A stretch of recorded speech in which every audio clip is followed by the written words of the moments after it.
Now, our next definition is asset. What is an asset from accounting point of view? Simply meaning of the asset is any property owned by a business. Any property owned by a business, and number 2, claims of the business against outsiders. These are called assets. And these are those things which benefit the business in its future operations. ऐसी कोई भी property जिसकी ownership business के पास है, any property owned by a business, number 1 building है, furniture है, asset है, stock हो गया, एनी प्रॉपर्टी जिसकी ओनरशिप बिजनेस के पास है, और नंबर 2 बिजनेस ने आउटसाइडर्स के अगेंस्ट बिजनेस के जो क्लेम्स हैं उनके ऊपर, फॉर एग्जांपल आपने किसी को 1 लाख रुपए के गुड्स दिए तो आपने 1 लाख रुपया उससे लेना है, इसको हम कहते हैं claims of the business against outsiders. So क्या मैंने अभी तक बोला है? Any property owned by a business and claims of the business against outsiders are called assets, and these assets benefit the business in its future operations. अब Kohler एक expert है, उसने डिफाइन अपने ढंग से किया है और काफी अच्छी उसने बताया है, any cost benefiting the future period is an asset for the business. Cost का मतलब होता है एक्सपेंडिचर। अगर बिजनेस ने कोई ऐसा एक्सपेंडिचर किया है, कोई ऐसी कॉस्ट इनकर की है जिसका बेनिफिट बिजनेस को फ्यूचर में मिले, जिसका बेनिफिट बिजनेस ने अभी अवेल करना है इन फ्यूचर, वो बिजनेस के लिए एसेट कहलाएगी। सो कंक्लूजन में हम क्या कहेंगे? Assets are valuable resources owned by a business and which are acquired by it at a measurable money cost, जो बिजनेस ने पेमेंट करके बाय की है, तो ये बिजनेस के लिए बड़ी वैल्यू रखते हैं, वैल्यूएबल रिसोर्सेज। नाउ एसेट्स को हमने 3 कैटेगरीज में डिवाइड किया अकाउंटिंग में। Assets are of 3 types. Number 1 fixed assets, number 2 current assets, and number 3 fictitious assets. Fictitious assets को हम नॉमिनल एसेट्स भी कहते हैं। तो फर्स्ट फिक्स्ड एसेट्स क्या होते हैं? Fixed assets are those assets which a business buys for the purpose of use and not for resale. First feature. Number 2 second, the benefit from such assets is acquired by a business for a longer period, generally more than 1 year. And it is seen that the expenditure on these assets is non-recurring in nature. ये जो assets होते हैं ये हमने business में bye किए, कुछ business में एसेट्स भी चाहिए यूज के लिए जिनको बिजनेस यूज करेगा, इससे अर्निंग रेवेन्यू जनरेट करने में बिजनेस को हेल्प होती है। तो ये वो एसेट्स हैं जो हम बिजनेस में नंबर 1 यूज के लिए बाय करते हैं, रीसेल नहीं करते इन एसेट्स को। ये मैंने आपको गुड्स की डेफिनेशन में भी बताया था। नंबर 2, इनका जो एक्सपेंडिचर होता है that is generally non recurring in nature है, और इनका जो बेनिफिट पीरियड है वो 1 साल से ज्यादा चला जाता है। तो ये बिजनेस में फिक्स्ड एसेट्स होते हैं। अब फिक्स्ड एसेट्स ये 2 टाइप के हैं। एक है टेंजिबल, जैसे land, building, furniture, fixtures, machinery etcetera. These are tangible assets. इसमें कुछ मूवेबल टाइप के एसेट्स हैं, कुछ इमूवेबल टाइप के एसेट्स हैं। जैसे land, building, these are called immovable assets. Machinery, furniture, these are called movable assets. And second, intangible fixed assets, जैसे goodwill, copyrights, trademarks, ये इनटेंजिबल एसेट्स हैं। टेंजिबल एसेट्स वो होते हैं जिनको we can see, we can touch, वो tangible है। और जैसे गुडविल, गुडविल क्या होता है? रेपुटेशन। जिसके कारण a business is able to earn more profits as compare to its competitors. तो कुछ एसेट्स इनटेंजिबल हैं जिनको हम फील कर सकते हैं लेकिन उनको हम देख नहीं सकते। इसके अलावा कुछ वेस्टिंग एसेट्स भी होते हैं, ये सब सोइल एसेट्स भी इनको कहते हैं। देखो हमारी अर्थ के नीचे कुछ मिनरल्स भी हैं, जैसे जैसे इन मिनरल्स को, जैसे कोल माइन है, एक कोल माइन से जैसे जैसे हम कोल को एक्सट्रैक्ट करते जाएंगे तो उस माइन की वैल्यू धीरे धीरे करके कम होती चली जाएगी। लेकिन उस जमीन के नीचे जो कोल माइन है उसमें एक एसेट तो मिल गया ना हमें, कोल। तो ये वो एसेट्स होते हैं wasting assets which lose their value due to extraction of minerals from that asset. तो ये कहलाते हैं wasting assets. Now second is current assets. Current assets क्या होते हैं? These are the assets which are held by a business in the form or cash balance. Those assets जो कि business ने अपने पास कैश या बैंक के फॉर्म में रखे हुए हैं, and it includes those assets also which will be converted into cash within a period of 12 months. So current assets वो assets हैं जो कि बिजनेस ने अपने पास in the form of cash और बैंक बैलेंस रिटेन किए हुए हैं, और इसमें वो एसेट्स भी इंक्लूड किए जाएंगे जो with in A period of 12 months cash में कन्वर्ट हो जाएं। फॉर एग्जांपल हमने पेमेंट करके कैश या बैंक बैलेंस हमारे पास था, हमने उससे बाय कर लिया रॉ मटेरियल। जैसे सपोज करो धागा ले लिया एक क्लॉथ मिल ने, तो रॉ मटेरियल हमारे पास कैश या बैंक बैलेंस जो पड़ा हुआ है उसमें से हमने पेमेंट करके रॉ मटेरियल बाय कर लिया। तो बैंक बैलेंस कम हो गया, लेकिन जितना कम हुआ उतने वैल्यू का हमारे पास रॉ मटेरियल आ गया। तो ये रॉ मटेरियल भी करंट एसेट का पार्ट है। उस रॉ मटेरियल में को हमने आगे फैक्ट्री में प्रोसेसिंग के लिए दे दिया। तो फैक्ट्री में जो गुड्स बन रहे हैं उनको हम कहते हैं सेमी फिनिश्ड गुड्स या वर्क इन प्रोसेस। फिर जब गुड्स बन के रेडी होंगे, फिनिश्ड गुड्स की फॉर्म में कन्वर्ट हो गए, बैंक बैलेंस से को कन्वर्ट किया, रॉ मटेरियल बन गया। रॉ मटेरियल हमने फैक्ट्री में प्रोसेस किया, उसको हम कहते हैं वर्क इन प्रोसेस या सेमी फिनिश्ड गुड्स। जब गुड्स बिल्कुल रेडी हो गए उनको फिनिश्ड गुड्स का नाम दे दिया।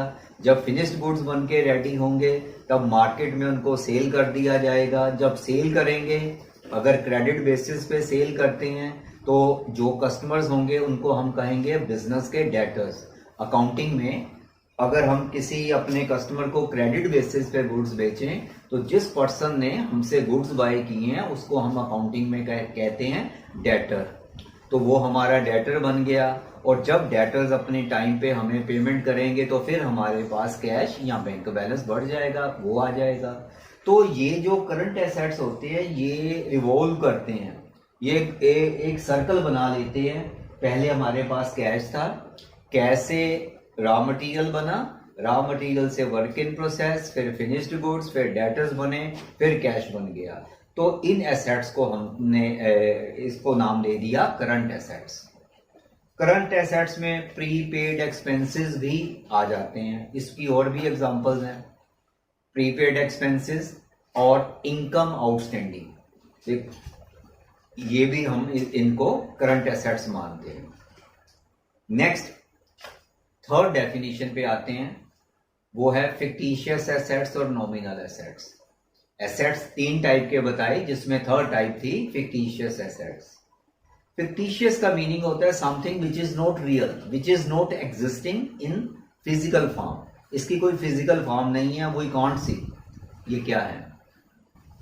तो फिक्टिशियस एसेट्स ऐसे एसेट्स हैं from which neither any benefit can be derived in future NOR these can be sold into the market. उसको अकाउंटिंग में हमने नाम दे दिया फिक्टिशियस एसेट। तो ये होते हैं, इनकी डिटेल हम बाद में करेंगे। Now the next definition is liabilities. After assets next definition we are doing liabilities. ये क्या होती है? Liabilities simply means amount payable by the business to outsiders. ऐसा अमाउंट जो बिजनेस ने अभी आउटसाइडर्स को पे नहीं किया, अभी पे करना है। These are the financial obligations of the business towards outsiders, उनको हम लायबिलिटीज कहते हैं। यहां ये वर्ड इंपॉर्टेंट है कि ये जो अमाउंट पेबल है, जो बिजनेस की फाइनेंशियल ऑब्लिगेशंस हैं, these are towards outsiders. Business ने आउटसाइडर्स से कोई बेनिफिट लिया है और उसको अभी उस बेनिफिट की पेमेंट नहीं की है, तो ये बिजनेस की लायबिलिटी बन जाएगा। लायबिलिटीज 3 टाइप की हैं। एक है करंट लायबिलिटीज, दूसरी होती हैं नॉन करंट लायबिलिटीज, और नॉन करंट लायबिलिटीज को हम लॉन्ग टर्म लायबिलिटीज भी कह सकते हैं और करंट लायबिलिटीज को शॉर्ट टर्म लायबिलिटीज भी कह सकते हैं। और थर्ड टाइप है कॉन्टिंजेंट लायबिलिटीज। तो वन बाय वन करके मैं एक्सप्लेन करता हूं, ये इतना मुश्किल नहीं है। करंट लायबिलिटीज या short term liabilities are those liabilities which are payable by the business within a period of 1 year, within a period of 12 months। एक साल के अंदर 12 महीने के अंदर बिजनेस ने जो आउटसाइडर्स का देना है उसको हमने नाम दे दिया current liabilities of the business या short term liabilities. For example, business ने गुड्स बाय किए हैं for the purpose of resale. जिनसे गुड्स बाय किए, यानी कि जो हमारे सप्लायर्स हैं, अगर हमने क्रेडिट बेसिस पे गुड्स बाय किए हैं, उधार लेके उनसे गुड्स बाय किए और उनसे प्रॉमिस कर लिया जी हम आपको पेमेंट 2 महीने बाद करेंगे, तो वो पर्सन्स हमारे क्रेडिटर्स कहलाएंगे। और क्योंकि पेमेंट हमने विद इन 1 ईयर करनी है, इसलिए वो हमारी करंट लायबिलिटीज है। दूसरा है नॉन करंट लायबिलिटीज या लॉन्ग टर्म लायबिलिटीज। ऐसी liabilities which are payable by a business after a period of 1 year. 1 साल के बाद जो लायबिलिटीज हमने वापस करनी है, लौटानी है, तो वो हमारी नॉन करंट लायबिलिटीज कहलाएंगे। फॉर एग्जांपल, ये कुछ एग्जांपल, सिंपल एग्जांपल है लॉन्ग टर्म लोन्स। आपने बैंक से लोन ले लिया 4 सालों के लिए, 5 सालों के लिए, तो ये आपकी लॉन्ग टर्म लायबिलिटी है। मोर्टगेज लोन, एक मोर्टगेज लोन का मतलब होता है कोई एसेट गिरवी रखकर आपने लोन ले लिया। Debentures issued by the company, company जो डिबेंचर्स इशू करती है, ये आप बीएसटी में सीखोगे कि डिबेंचर्स क्या होते हैं। ये भी एक टाइप का कंपनी की लायबिलिटी है, जो कंपनी ने पब्लिक से मनी ली हुई है लेकिन उसको रिफंड आफ्टर लॉन्ग टाइम करना होता है। तो ये नॉन करंट लायबिलिटीज की कुछ एग्जांपल हैं। तो करंट लायबिलिटीज क्या हो गई? ऐसी financial obligations which are payable by a business within a period of 1 year, and those liabilities which are payable after 1 year, उसको हम कहेंगे non current liabilities. Now third type जो लायबिलिटी की है वो है कॉन्टिंजेंट लायबिलिटी। कॉन्टिंजेंट लायबिलिटीज ऐसी liabilities को कहते हैं जिसके बारे में बिजनेस को भी नहीं पता क्या ये लायबिलिटी फ्यूचर में अराइज होगी कि नहीं होगी, बिजनेस को भी नहीं पता होता। Contingent liabilities are those liabilities which may arise, which may not arise in the future. This depends upon happening of a particular event. ये टाइम डिसाइड करेगा कि ये चीज लायबिलिटी बनेगी या नहीं बनेगी। फॉर एग्जाम्पल, किसी बिजनेस का अपने किसी कस्टमर से कोई डिस्प्यूट अराइज हो गया, या कोई फैक्ट्री में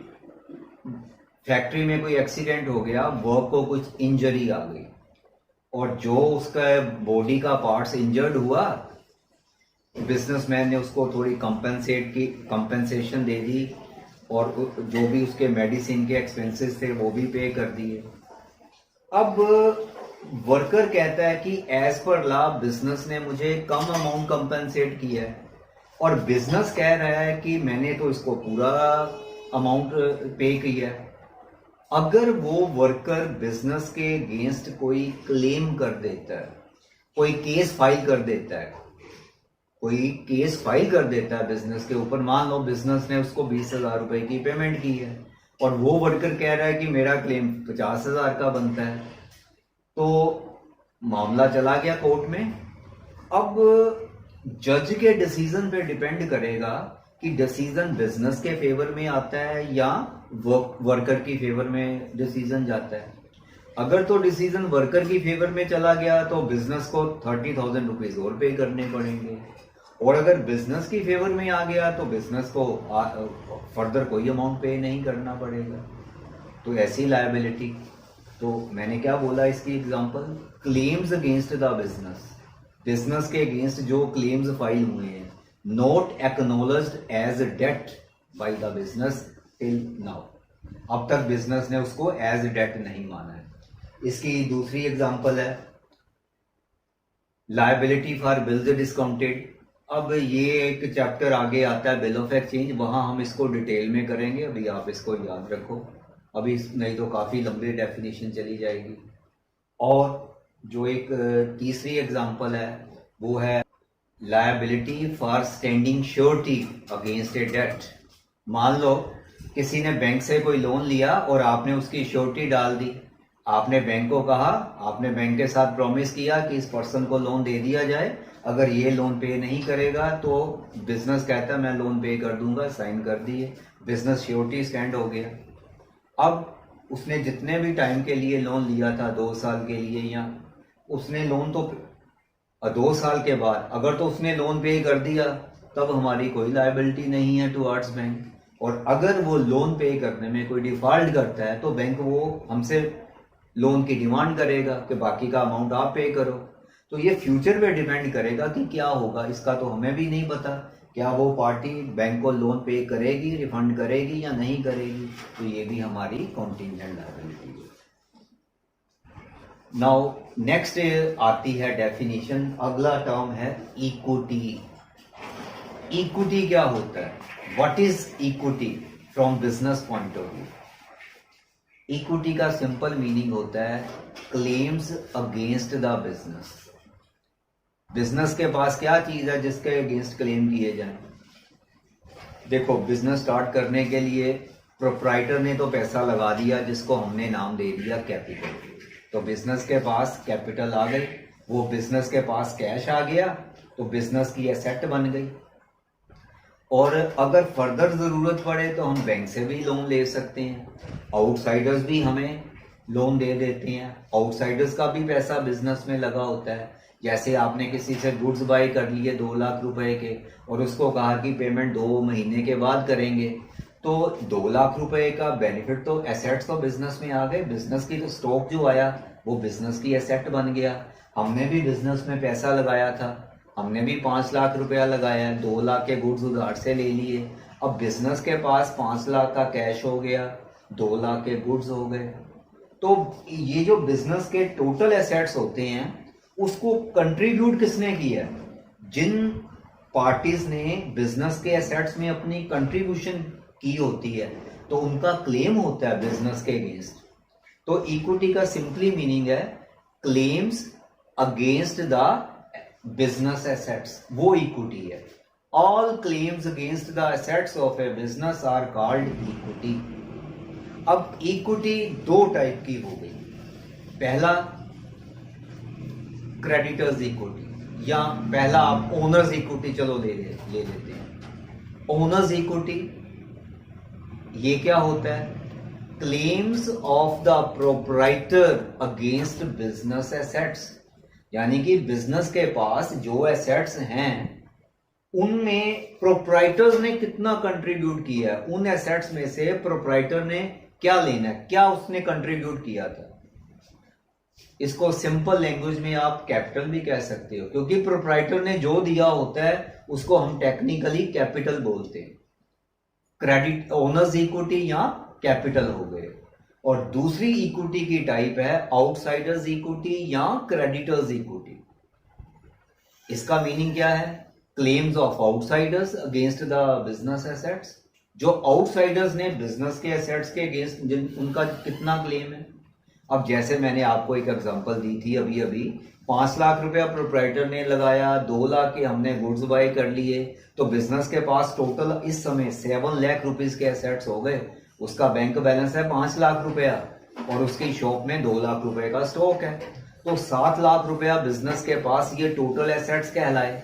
अब इन 7 लाख रुपए में से आउटसाइडर्स ने 2 लाख की कंट्रीब्यूशन की हुई है, इसलिए इस 2 लाख को हम कहेंगे क्रेडिटर्स इक्विटी या आउटसाइडर्स इक्विटी। सिंपल लैंग्वेज में आप क्या ये भी कह सकते हो कि ये बिजनेस की लायबिलिटी हो गई, amount payable by the business to the outsiders. Equity जितनी भी बिजनेस की होगी, जो बिजनेस के अगेंस्ट क्लेम्स होंगे वो एसेट्स के बराबर होंगे। Total equity is always equal to total assets.